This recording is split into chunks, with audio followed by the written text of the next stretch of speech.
Are you trying to figure out how to get things done? Are you trying to look for knowledge that can actually help you do something, be better at what you do? Hi, I'm Joyce Mbaya, founder of ZD, where we provide affordable online courses for Africa. This is the place for you, the ZD podcast, where we have inspiring conversations with amazing people. And the ultimate goal is to help you know more so you can do more. Welcome to the ZD podcast. And today we have a special guest with us, and you are going to hear more about him as we proceed.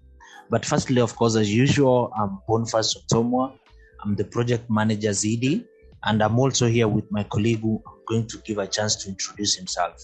Hi guys, welcome to another week of the No More podcast. I'm Kevin Kabingu, background audience, the guy with the questions. I'm happy to be in this week's episode. I'm happy to have you here, our guest. His name is Alex.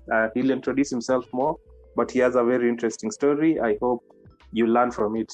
Thank you, Kevin. So, Alex, thank you for taking your time to join us today. It's a pleasure, of course, hosting you on the CD podcast. And I know we are going to learn a lot from you, more so on the area that you cover. There's no great or even awareness on this subject. It's not so much like on other areas. So we're so glad at least to get educated and even get to learn more. But even before we zoom into that area, we just want to get to know first, who is Alex? Where did he grow up? Where did he go to school? Like, what was his life like? Okay, morning Boniface and Kevin. It's a pleasure to be here to join the ZD team. And as usual, we are always creating content for learners, and we'll be diving more into that. So how do I describe Alex? Kenyan boy, just grew up in what I would call a typical Kenyan background.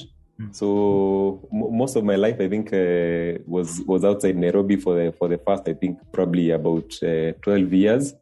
So I've lived in many towns in the country. I remember there's a time where we were staying in Bondo, in Garissa.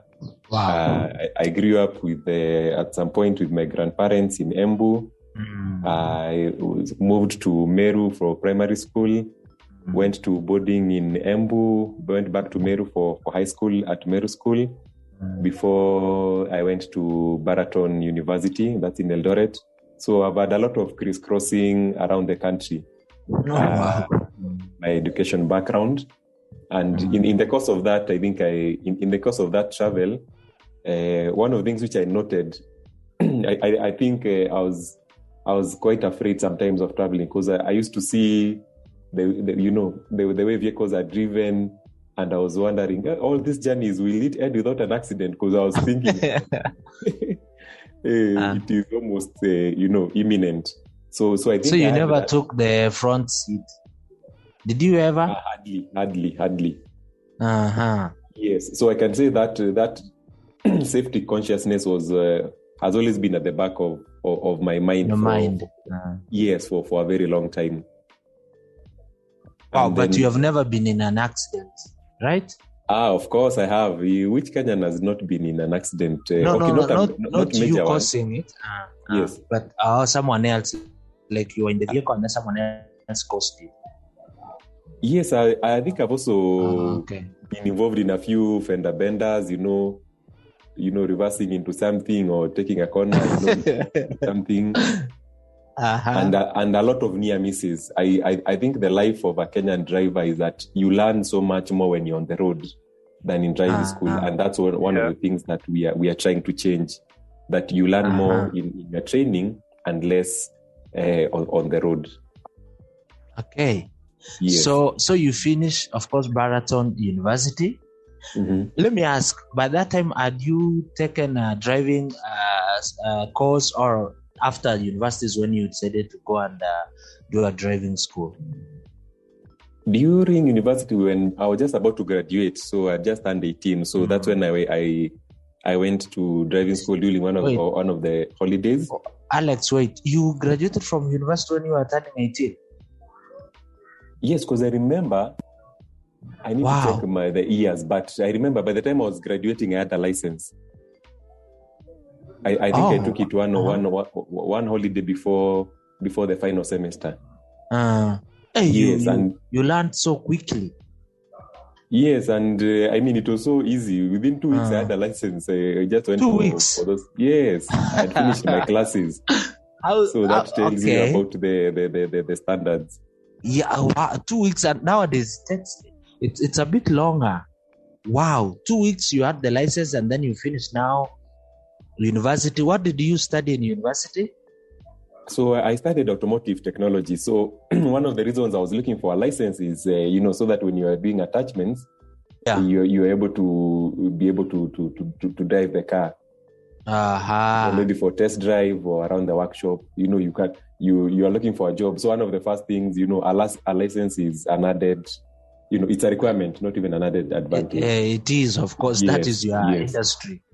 Exactly. Wow. So you finished. Then what happened? So your first job, where do you get your first job? So I finished at that point. Jobs were a bit hard to come by. So I'd applied for internship at Marshall's. And I was going to, do it for free without any pay. Yeah. So that was, I think, in December of, what was it? Was it 2004? Yes. 2004, and the jobs were still hard to get. Yes, a bit hard to get. I don't know the situation. I think these days it's a bit harder. Yeah, definitely. But by coincidence, a friend of mine saw an advert for City Hopper who was looking for management trainees. So I applied. I was called for an interview. I think a week later, I went, got the job offer, and by January, instead of starting at Marshall's, I was starting off at City Hopper. Yes, that time City Hopper was just starting out. Yeah, so I was there for 2 years, and City Hopper was managing both the City Hopper buses and Dolphin buses. So Dolphin was doing the upcountry routes, and then City Hopper was doing the town routes. So most of that time I was working in the workshop, assisting managing the workshop. And I think by the time I was leaving, there was about 200 buses plus, over 200 buses. Because the town buses alone were almost 200, and then the upcountry ones were about 40. So it was well over 200 buses that we were managing at that time. Okay.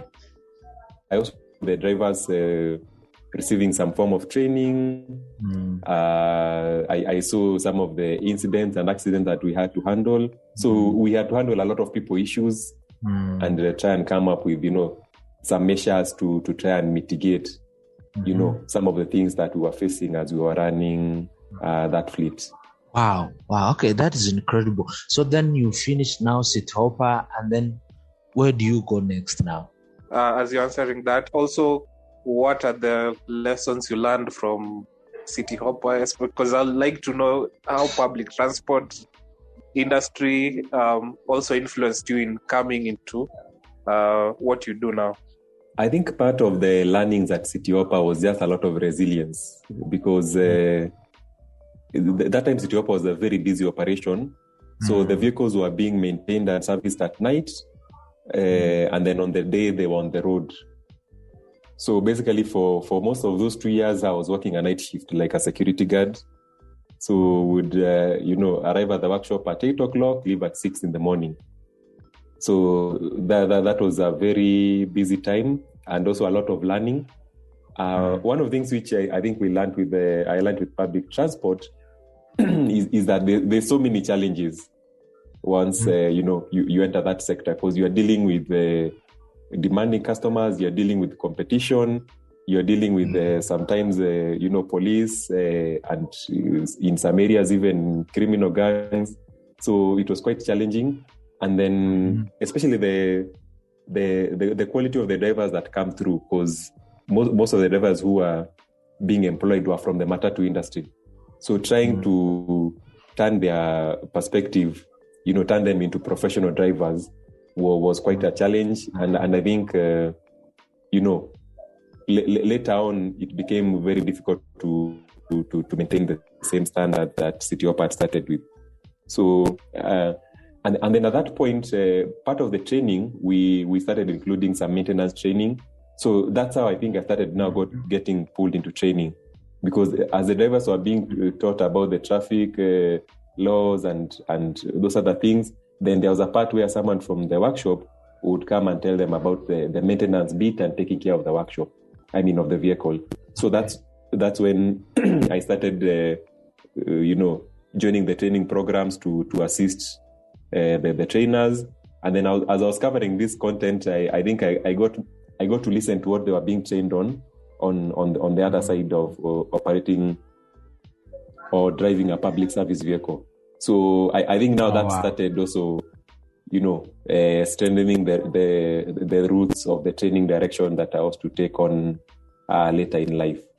Yeah. You discovered that you had a gift, because I think it's a gift to be able to consume knowledge and then be able to deliver it in a way that other people can understand.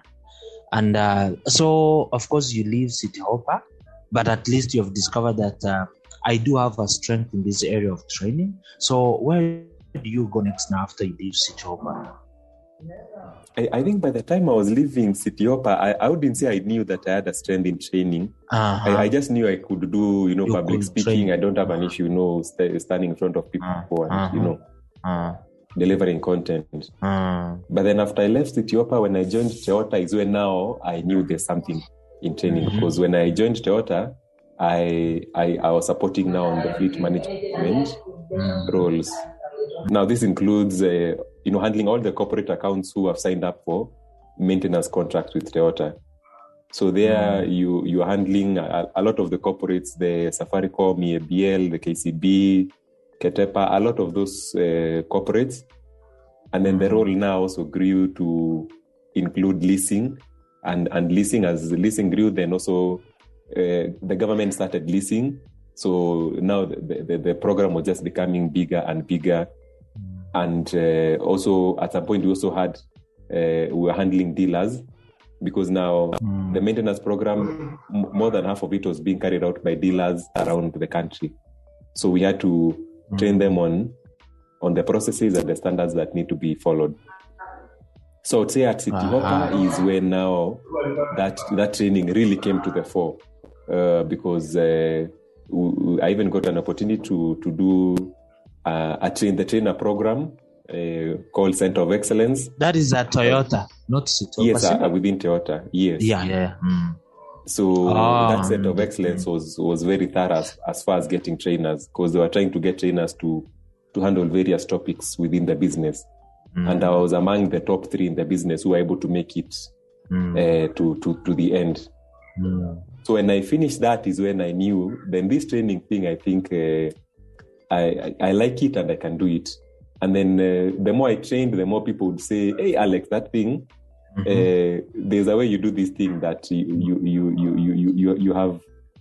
have a gift in this space." So at that point is when I became much more intentional. And then in the course of doing the fleet management, of course, you're handling many groups of drivers. Yeah. So at some point, I attended a defensive training myself. And then as we were handling other fleets, I realized there are many other, companies who've not, drivers who've not accessed this training. So I would repackage the content and try and explain it to them the way I understood it. Yeah. So eventually I started doing defensive driving on and off. And I realized there's actually a gap in this space. So I actually started side hustling as a defensive driver training while I was still working at Toyota. Yeah. So is this how the Advanced Mobility Center was born? No, that time it was just called Advanced Mobility Center. Yes, so it had a different name. That time it was going under the name Jamii Safety, because my wife runs a safety business. So I just picked, her business name, because it was just a few times if I would need to invoice. So I didn't see the need to register a business then. Okay. Yeah, so for a number of years, in any proposal sending out was reading Jamii Safety. Jamii Safety. Yeah, because I saw, it's still safety business, so I can ride on that name. And I don't need to register a different name. Yes.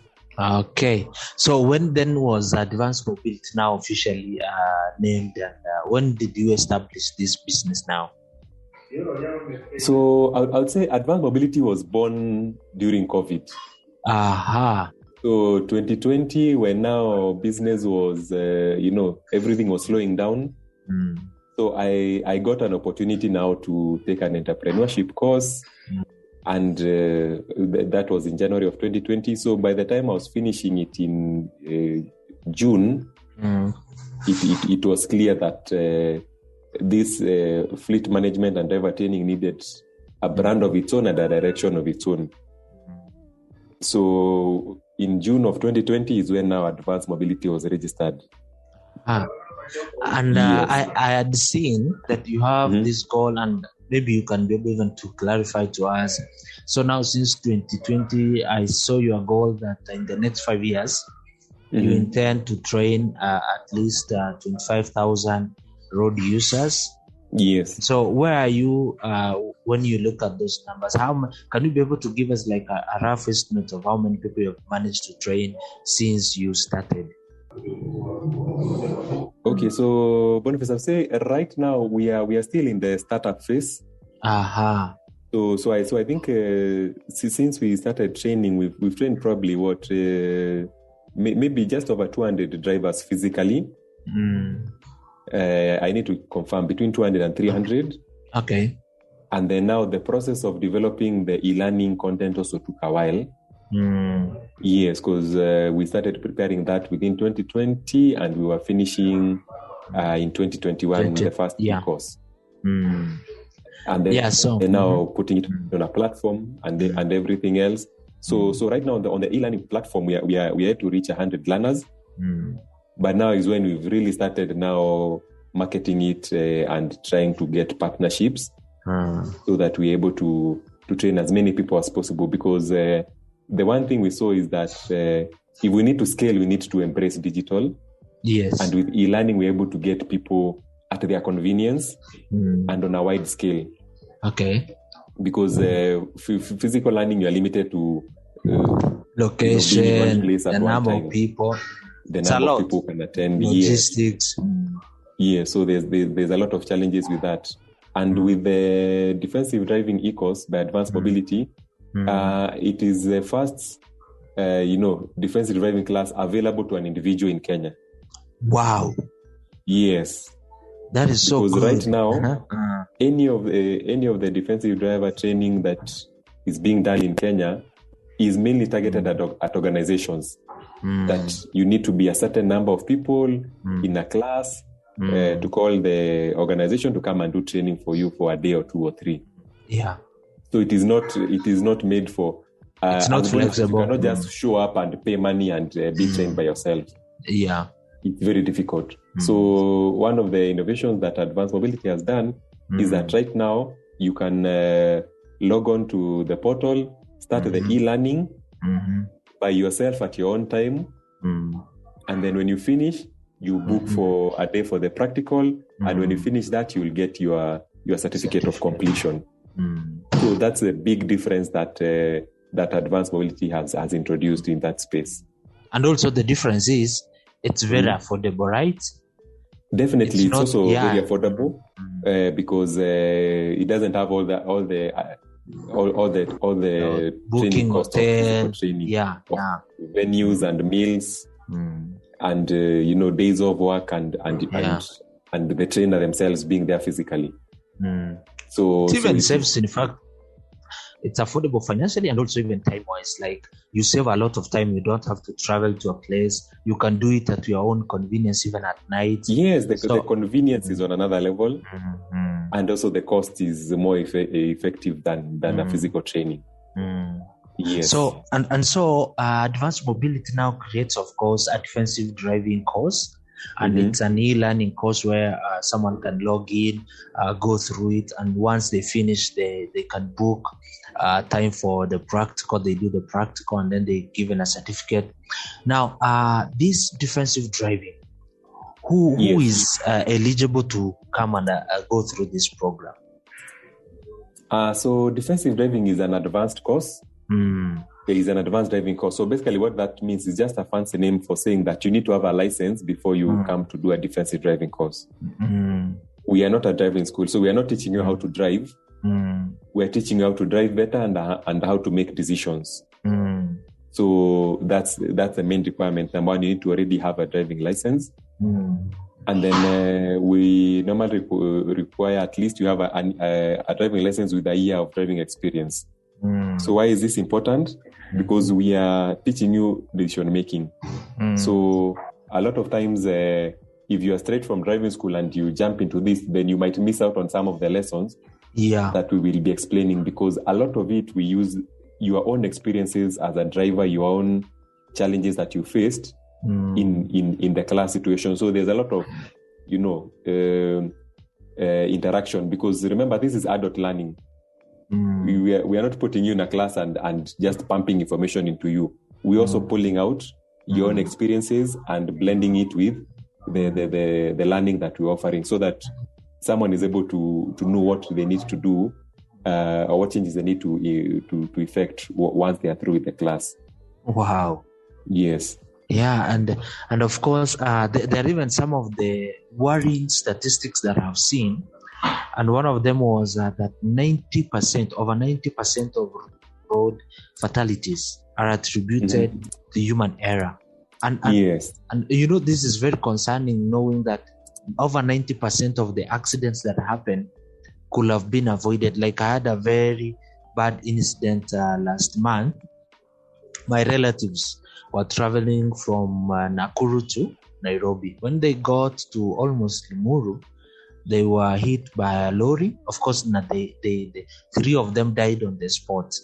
And it's because of the human error from the other driver. Yeah, you see. So when I read and see the statistics that over 90% are caused by human error, and this cause can actually enlighten and help them to be able to avoid, because I see some of the content that you cover in the course, we do talk about how to avoid distractions. You talk about impaired driving. You talk about reaction time. By the way, could you touch a little bit on the reaction time, if you can, like maybe in 30 seconds, like reaction time? For example, I saw on the new highway, what's the name? It's the Nairobi Expressway. Nairobi Expressway. You have seen some of the accidents that are happening there. And then I saw someone going in a speed of 220. Like, for that now, if they were to meet an emergency, the reaction, will they even be able to stop? They won't even be able to react. Because when one of the concepts you've mentioned, is reaction time. And we're able to give you a clear breakdown on what is a normal reaction time for a human being when someone is alert. That would normally be 0.75 seconds between something happening and your brain processing and you reacting to the situation. There are a number of things which can affect this, including if you're impaired, for example, if you are unwell, if you are fatigued, if you are drunk, if you are engaged in thoughts, maybe you had an argument with your wife, or you are trying to look for school fees. So all those things will delay the reaction time. Yes. So even before you apply the brakes, for example, then there's so we call reaction time. Basically affects the stopping distance of a vehicle. So the stopping distance is combined of, number one, the thinking distance, how long it took for you to react, and then the braking distance, how long it took now for the vehicle to stop. And one of the things we like pointing out is that all this time, in case you are distracted, even with a mobile phone, the vehicle is still moving. The vehicle is still moving. And we're able to do calculations for you that at a certain speed, how many meters are you covering per second while the vehicle is still moving and you've not started reacting. And then once you start, let's say you decide to press on the brakes, then how much longer does it take for the vehicle to stop? So this is affected by things like the weather conditions, the condition of the vehicle itself, the condition of the road, and the load as well that is being carried. So there are so many factors that contribute to a lot of the accidents we see. One of the surprising things people realize is that you can actually overload a vehicle by having underinflated tires, which means that the same behavior that that vehicle would have when it is overloaded, it will have the same behavior if the tires are underinflated, even if it is not overloaded. So things like, loss of steering control, increased braking distance will all be happening just because someone has underinflated tires. Those are some things that we are never taught in driving school. I have two questions, and then we can be able now to finish. And then we will end that part where we dropped off, because I had you finish on that area. Okay. When you were talking about the reaction time, and I wanted to know, for now, for me, like a driver, this is Nairobi Expressway. There is no traffic; it's open. Why should I not go with 220? Is that wrong, or what do you say to someone who's driving at that speed? I think number one, it is illegal, because right now I think the speed limit for the expressway is 110 kilometers. Yeah. Some sections it's even 80. But if we were to do just a small calculation, so you are saying the person was doing what, 225, if I remember? 220. Okay, I've gotten a calculator here. We've said the average reaction person of a human being is 0.75 over a second. 0.7. Yeah. When you are not distracted. So at a speed of 220 kilometers, this person is covering 61 meters per second. Oh, wow.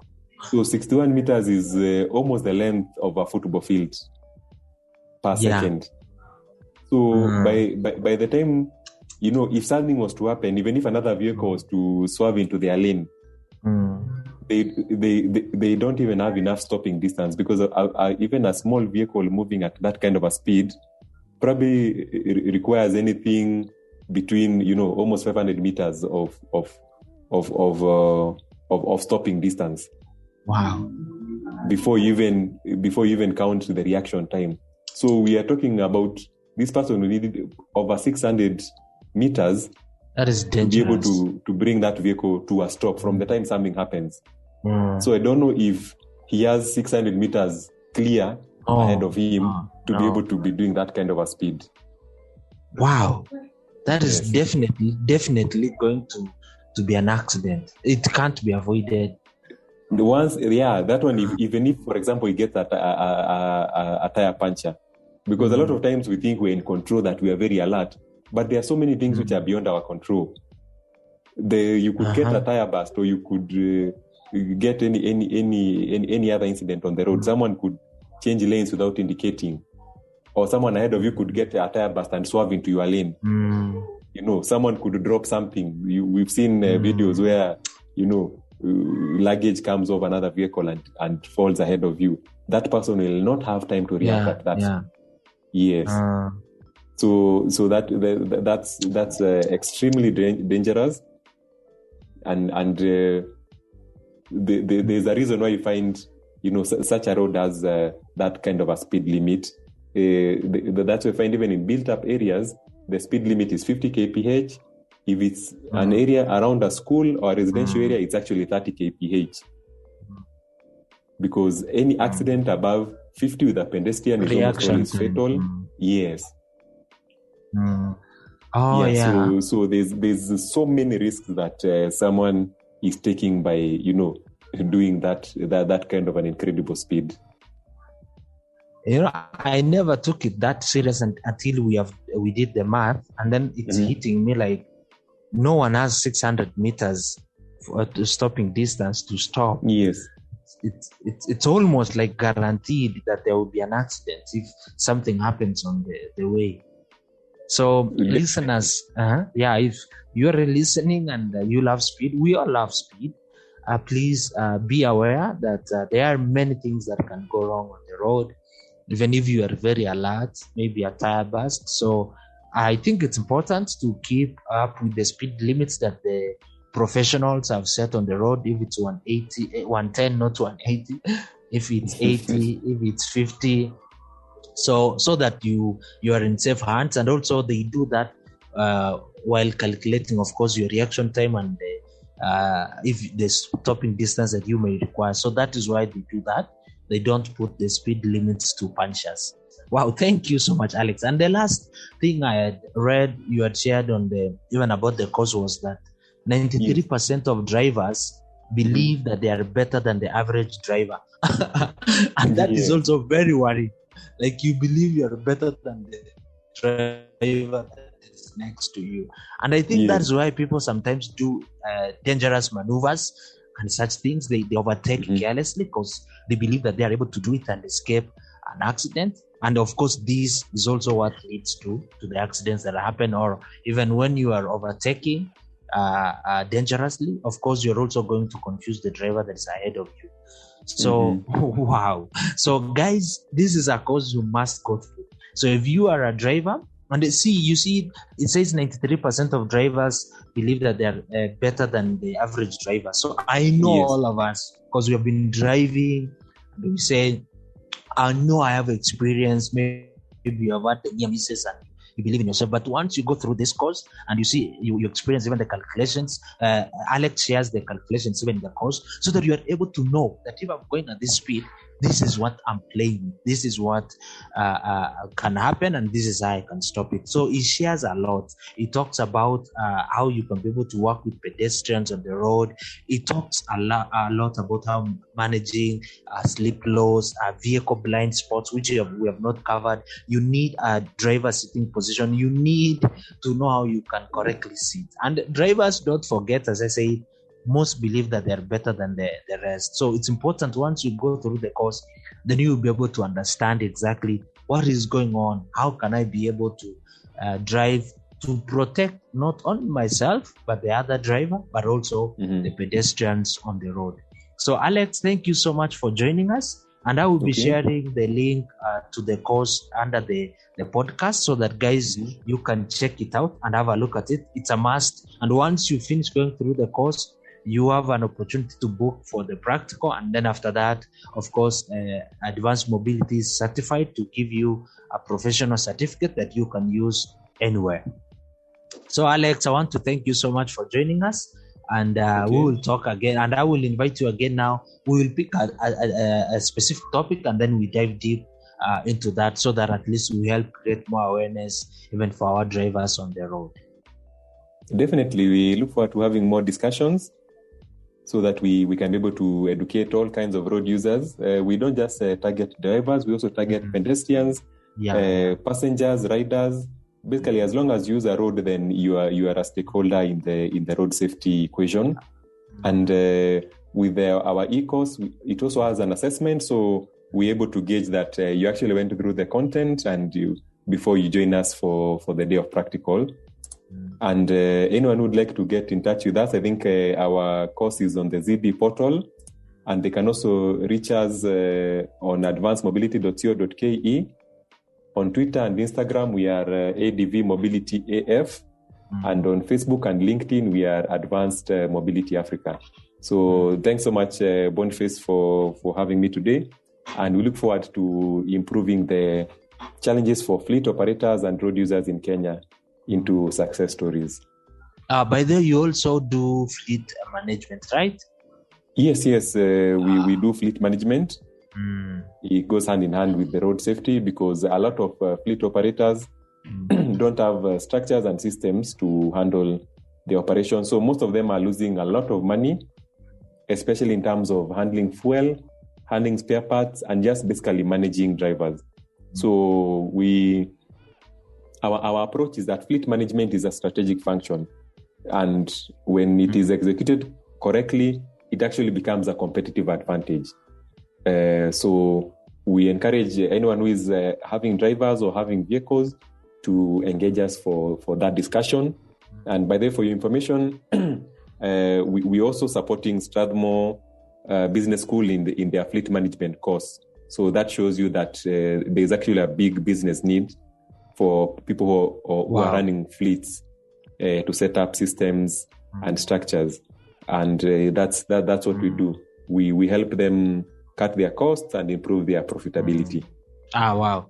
Thank you. So listeners, as you have heard, they also cover on fleet management and those other areas. If you have a need, you can reach out to their website or even Instagram and LinkedIn or social media platform. They are basically there. But if you Google advancedmobility.co.ke, you will find their website and their details there.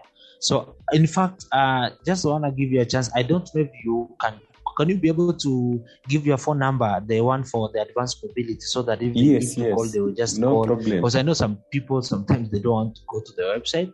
They just want to call. Yeah, you can go ahead and give them. Yes, our WhatsApp and mobile phone number is 0777 848 008. Thank you, Alex. And so, guys, thank you for listening to our podcast, and stay tuned for the next one. This week's episode has come to an end, but the fun doesn't have to stop here. If you have any questions, suggestions, or feedback, head over right now to Twitter and Facebook and like and share, comment, get involved. Let us know what you think, what you want to learn next, and join us next time.